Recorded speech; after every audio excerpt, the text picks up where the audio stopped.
Hoy veremos parto pretérmino. Esto es sacado de la GPC y el fin de esto no es suplir a la lectura de la guía como tal. Simplemente es dar un súper resumen de la guía, y esto es para que ustedes, mientras van a algún lugar o mientras comen, desayunan, pues puedan ver este video que en menos de 5 minutos intentaré resumirles la GPC entera o parte de ella, recalcando lo más importante. Entonces, para ya no seguir gastando tiempo, el parto pretérmino, vamos a tener primero los factores de riesgo. Hay factores de riesgo modificables y factores de riesgo no modificables. Complicación más frecuente en la gestación, presente hasta en el 10% del total de nacimientos. Se define como parto prematuro el que tiene lugar antes de las 37 semanas de gestación. Dentro de los factores de riesgo modificables tenemos el peso. Ya saben que un IMC mayor de 29 o menor de 18 es factor de riesgo. Enfermedad periodontal, esto es importante ya que lo maneja también otras GPCs como son la GPC de aborto, la GPC de parto pretérmino, y también lo maneja la GPC de manejo prenatal. Entonces es importante porque aparece en muchas guías de práctica clínica. Y el fumar, estos son los factores modificables. Dentro de los factores no modificables está el sangrado menor a 28 semanas de gestación. También está la fertilización in vitro, conización, edad mayor a 35 años y la raza, que es afroamericana. Tenemos otros factores de riesgo como son enfermedades psiquiátricas, y hay que recomendarle a la mujer que tenga un parto pretérmino de que el periodo intergenésico al que debe tener el siguiente embarazo es mínimo de 18 meses. Ahora pasamos con el cuadro clínico. Contracciones que hacen que su barriga se endurezca mucho cada 10 minutos o con más frecuencia. Si hay cambio en el color del flujo vaginal o sangrado vaginal. La sensación de que el bebé empuja hacia abajo, a eso se le llama presión pélvica.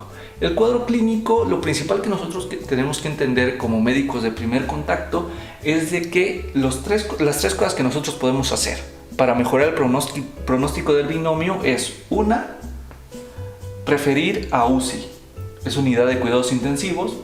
La segunda es iniciar tratamiento glucocorticoide para maduración pulmonar fetal.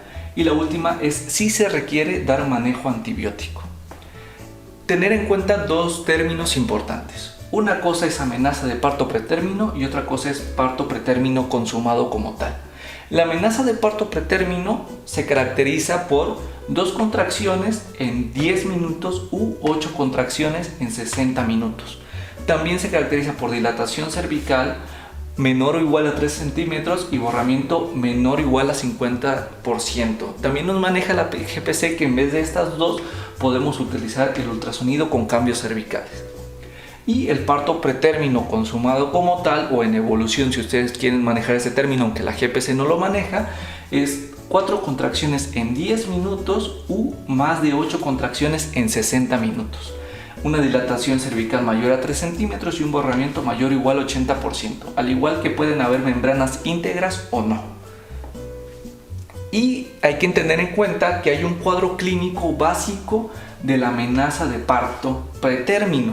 Este cuadro clínico básico que nosotros nos debería hacer sospechar de amenaza de parto pretérmino, primero es contracciones suaves.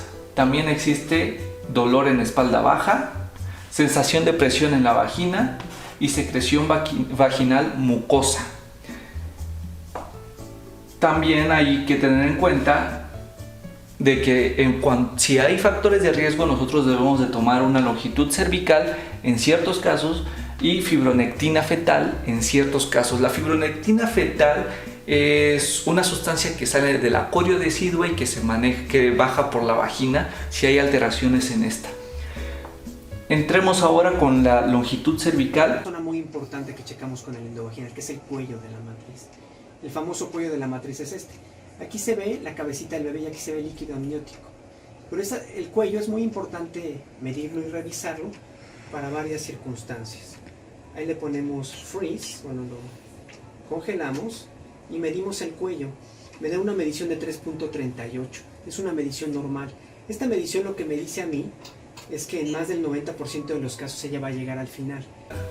La longitud cervical siempre se mide por ultrasonido, jamás por tacto vaginal, ya de que hay variación de 14 milímetros de diferencia, es decir, hay un factor de riesgo, hay un factor predictivo negativo. Entonces empecemos ahora de que de entre las 20-24 semanas de gestación menor a 25 milímetros, la longitud cervical nos maneja de una longitud cervical disminuida, y si se toma entre las 14 y 15 semanas de gestación y nos sale menos de 15 milímetros, también es disminuida. Hay ¿cómo se le podría decir? Unas excepciones, que se va a tomar entre las 18 y 22 semanas de gestación solo si hay antecedentes de parto pretérmino, anomalías mullerianas y conización. Solo en estos tres casos se hace entre las 18 y 22 semanas. Si no hay ninguna de estas tres, se hace entre las 14 y 15 y 20 y 24.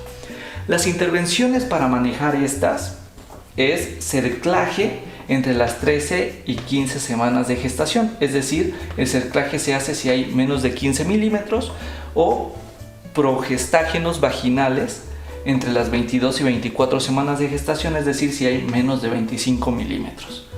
Para terminar el tema, vamos a hablar ahora del tratamiento tocolítico.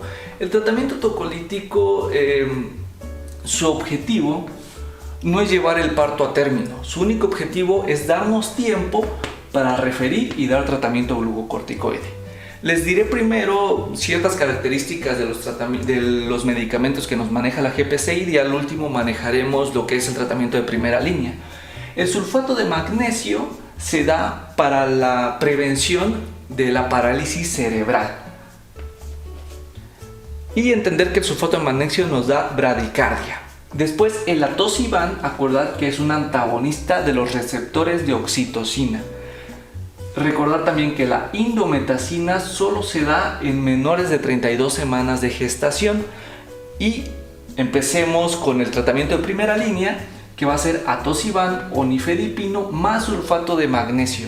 Es decir, no se da este o este, se da alguno de estos dos más el sulfato de magnesio. Acordarse de eso, y siempre se prefiere el nifedipino. ¿Por qué el nifedipino? El nifedipino nos da tres cosas, es decir, una prevención de enterocolitis necrotizante, también una prevención del síndrome de distrés respiratorio y una disminución en la hemorragia intraventricular. Esto en los neonatos. No hay que dar un tratamiento tocolítico más de 48 horas porque no se ha demostrado beneficio sobre menos de 48 horas. Y para terminar, la segunda línea de tratamiento tocolítico va a ser los betamiméticos. Para que se acuerden siempre, un betamimético de los principales que hay es la terbutalina. ¿Por qué no se dan como primera instancia? Porque nos da taquicardia en la madre. Y eso sería todo de parto pretérmino. Si tienen alguna duda de esto, quieren que nos explayemos más en algún tema, o quieren ustedes ver algún tema en especial, nos lo pueden poner en los comentarios. Muchas gracias.